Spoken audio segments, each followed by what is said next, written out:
Hello everyone की खबर সকলোৰে welcome back to my YouTube channel. আজি পথাৰত মাছ ধৰিলেগৈ। পথাৰত কুকুৰা গৰু সকলো ধৰণৰ মাছ পালে। ভিডিঅ'টো শেষলৈকে চাই যাবচোন আপোনালোকে। মাছ আনিব গৈছে, ট্ৰেক্টৰ মাৰিছিলে। এয়া মামাকে ভাগিনীকে মাছ আনিব গৈছে, দেখিছেনে? এতিয়া পাপাক চিঞৰি দিয়া,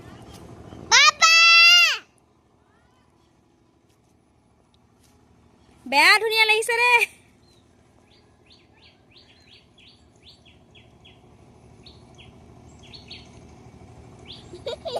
অ মাছ পালা না? ডাঙৰ ডাঙৰ দেখিছেচোন টোপোলাটো।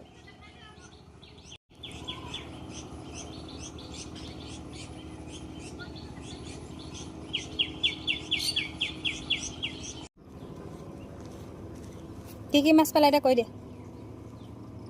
পুঠি মাছ, কাৱৈ মাছ মই ধৰিছো বেছি। কেকুৰা পাইছো। কেকুৰাটো কোনে ধৰিলে? কেকুৰাটো মই ধৰিছো। ই সিনে হাতে দিলে না ধৰে তুমি। আৰু এই দেখিছেনে মাছ? এয়া আজি সাজত পথাৰত পৰা ধৰি অনা মাছ দেখিছেনে? এয়া মানে আমালৈ যথেষ্ট, ছোৱালী ল'বলৈ যথেষ্ট। চাই যাব আজি ভিডিঅ'টোত। মাছ বনাম মধু হোলঙৰ লগত। আৰু আজি স্পেচিয়েল আছে কচু শাক। খাবলৈ মন গৈ আছে বোলো,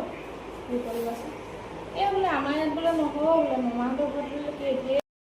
আৰু এইফালে ৰেডি হৈ আছে আমাৰ কচু শাকৰ কাৰণে। আজি বনাব মোৰ ভাগিনজনী কচু শাক। তাই খাবলৈ হেনো বহুত মন গৈ আছে, মামাকৰ ঘৰতে কচু শাক খাবলৈ আহিছে। তাই আজি বনাব চব তাই ৰেডি কৰি দিছে। মই তাইক কৈছোঁ ভিডিঅ'টো অকণমান কৰি ৰ'বা বুলি। আৰু তাই মোক কৈছে মামী মই ইমান বেয়া হৈছোঁ, মোক নুতুলিবা বুলি। মই কৈছোঁ তোমাক তোলা নাই, মই ভিডিঅ'টোহে কৰিছোঁ আমাৰ শাকৰ।